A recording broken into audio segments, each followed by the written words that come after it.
Hello everyone. Today we'll be discuss about next video. पहले हम बात कर चुके थे फिजियोलॉजिकल चेंजेस इन पिपेरियम. ठीक है, तो आज कंटिन्यू हम फिजियोलॉजिकल चेंजेस करने जा रहे हैं. पहले हमने नॉर्मल जो चेंजेस आते थे ड्यूरिंग पिपेरियम पीरियड, आज हम बात करने वाले हैं. पहले हमने जनरल चेंजमेंट की बात करी थी, जो भी चेंजमेंट आए थे. आज हम बात करने वाले हैं रिप्रोडक्टिव सिस्टम की. ठीक है, तो ड्यूरिंग पिपेरियम पीरियड में जो भी रिप्रोडक्टिव चेंजमेंट आते हैं उसकी आज हम डिस्कस करने वाले हैं यहाँ पे. ठीक है, तो नॉर्मली क्या है कि इसमें जो ड्यूरिंग प्रेगनेंसी के दौरान जो भी आपके रिप्रोडक्टिव सिस्टम में चेंजमेंट आया था, लेंथ बढ़ी थी, वेट बढ़ी थी या उसकी वेथ बढ़ी थी, मतलब जो भी उनका चेंजमेंट आना, और वो चेंजमेंट आफ्टर डिलीवरी के बाद में अपने नन रिप्रोडक्टिव जो ऑर्गन होते हैं उन कंडीशन में वापस आना. ठीक है ना, तो ये सारे चेंजमेंट किस दौरान दिखाई देते हैं हमें?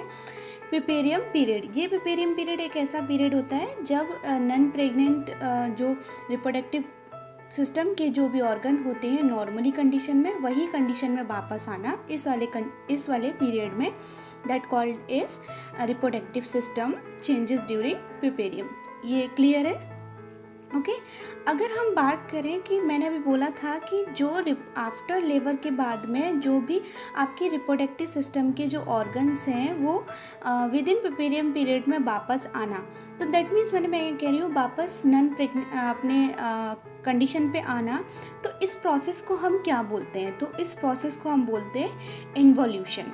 ठीक है ना, इन्वोल्यूशन का मतलब होता है कि it is the return of the uterus to a non pregnant stage after childbirth. मैंने बता चुकी हूँ, जो भी चाइल्ड बर्थ के बाद जो स्टेज होती है नन प्रेग्नेंट की, यूट्रस की या आपके रिप्रोडक्टिव सिस्टम की, वो सारी चीज़ें क्या आना, वापस आना अपनी उसी कंडीशन में.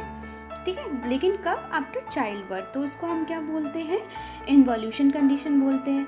अब इन्वोल्यूशन प्रोसेस की अगर हम बात करें तो प्रोसेस क्या है? Involution process begin immediately after expulsion of the placenta with the contraction of uterine smooth muscles.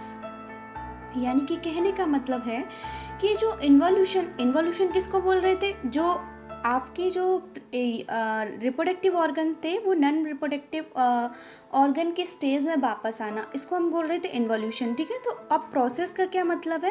Process start होती है आपकी जैसे ही लेबर की जो थर्ड स्टेज होती है. सेकेंड स्टेज में बेबी का बर्थ हो जाता है. थर्ड स्टेज में क्या होता है? प्लेसेंटा एक्सपल्स होता है. ओके, तो इसमें क्या है, जैसे ही यूट्राइन मसल्स कॉन्ट्रैक्ट करती है तो उस कॉन्ट्रैक्ट माने वो धीरे धीरे कॉन्ट्रैक्ट होके अपनी नॉर्मल कंडीशन पे आना. ठीक है ना, तो वो उस कंडीशन को हम क्या बोल रहे हैं? इन्वोल्यूशन प्रोसेस बोल रहे हैं. लेकिन हम वन बाय वन अगर रिप्रोडक्टिव सिस्टम की बात करें, रिप्रोडक्टिव सिस्टम के ऑर्गन की बात करें, तो यहाँ पे सबसे पहले हमारे दिमाग में मोटे तौर पर सबसे ज़्यादा क्लिक करता है हमारे दिमाग में यूट्रस. क्योंकि जो बेबी का जो वूम था, मदर का जो वूम था, उसको हम क्या बोल रहे थे? यूट्रस. और यूट्रस में ही कौन था? बेबी. अब यूट्रस से बेबी क्या हो चुका है? लेबर के दौरान वो बाहर आ चुका है. तो सबसे पहले जो चेंजमेंट हमें दिखाई देगा वो किस में दिखाई देगा? यूट्रस में. ठीक है ना, तो पहले यूट्रस का जो साइज़ था, बेबी जैसे जैसे ग्रोथ होता है वो अपर जीवेस्ट्रम तक पहुंच जाता है ना 9 मंथ. लेकिन जैसे ही लेबर फिनिश होती है वैसे ही यूट्रस क्या होता है आपका? अम्बिलिकस पर पहुंच जाता है. ठीक है ना, तो अब देखते हैं हम यूट्रस में क्या क्या चेंजमेंट है. मैं यहाँ पे आपको एक फिगर दिखा दूँ यूट्रस का. तो ये देखो, जो आपको दिख रहा है ना, वन बाय वन आपको फंडल हाइट उसकी बढ़ती हुई, जब बेबी ग्रोथ करता है ड्यूरिंग प्रेगनेंसी तो फंडल हाइट बढ़ती जाती है, और जैसे ही बेबी क्या हो जाता है? बर्थ कर जाता है, वैसे ही फंडल हाइट क्या हो जाती है? डे बाय डे डिक्रीज होने लगती है. तो इस प्रोसेस को हम क्या बोल रहे हैं? इन्वोल्यूशन. ओके, क्लियर है? यहाँ पे देखें तो यूट्रस में पहला जो चेंजमेंट हमें दिखता है एंड ऑफ थर्ड, जैसे ही हमारी थर्ड स्टेज ख़त्म होती है वैसे ही जो यूट्रस है वो कहाँ पहुँच जाता है? 2 centimetre below level of the umbilicus. यानी कि अम्लाइकल से जो आपकी नाभि है वहाँ से 2 सेंटीमीटर नीचे हमें यूट्रस फील होता है आफ्टर चाइल्ड बर्थ।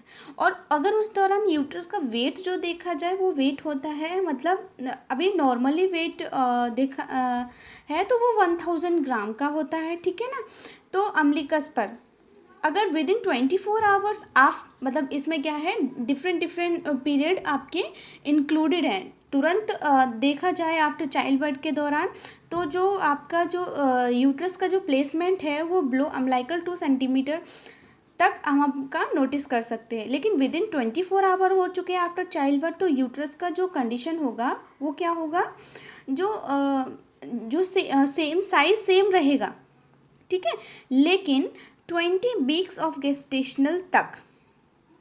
लेकिन अर्ली ऑफ 24 आवर्स में क्या होगा, फंडस डिसेंड, मतलब धीरे धीरे जो फंडल हाइट है, जो यूट्रस का जो फंडस वाला पार्ट है वो धीरे धीरे क्या होने लगेगा, डिक्रीज होने लगा।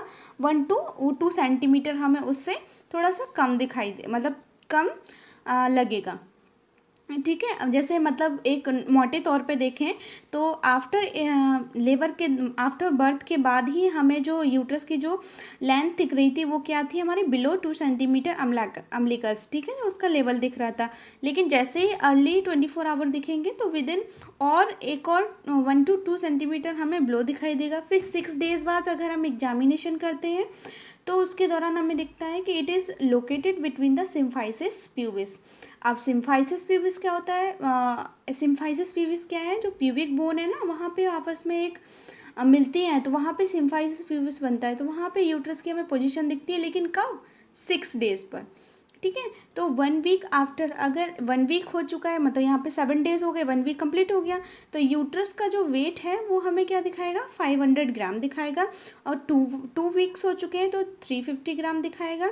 एट 6 वीक्स यानी कि प्रीपेरियम पीरियड कम्प्लीटली फिनिश हो चुका है तो रिटर्न नॉन प्रेग्नेंट यूट्रस पे आ जाता है। तो जो वेट होता है नॉन प्रेग्नेंट यूट्रस का वो होता है 50 to 60 ग्राम होता है, या कभी कभी 40 to 70 ग्राम भी नॉर्मल बुकों में देखने को मिलता है।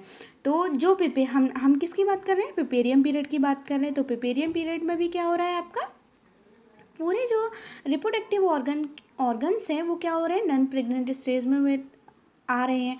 तो देखा यूट्रस भी डे बाई डे या अलग अलग स्टेजेस में वेट वाइज साइज वाइज वो कम्प्लीटली किस पे आ गया है, आप 6 वीक्स पर। एट 6 वीक्स पर देखें तो नॉन प्रेग्नेंट यूट्रस पे, नॉन प्रेग्नेंट यूट्रस का जितना साइज़ होता है, जितना वेट होता है, उस पर वो कम्प्लीटली आ चुका है। और अगर हम शेप की बात करें तो नॉन प्रेग्नेंट यूट्रस का शेप जो होता है वो कैसा होता है, पायरीफॉर्म होता है, तो कम्प्लीटली पायरीफॉर्म पे भी आ जाएगा। और अपने साइज़ अगर इसका वेट देखा जाए तो 50 to 60 ग्राम पर नॉर्मली वेटेड वो हो जाएगा। देखो मैंने जैसे दिखाया था ना आपको, फंडल हाइट घटती जाती है आफ्टर लेबर। तो यहाँ पे देखिए जब एट द डिलीवरी टाइम पे वो अम्लाइकस से एबव होता है, जो फंडस यूट्रस का जो फंडस पार्ट होता है।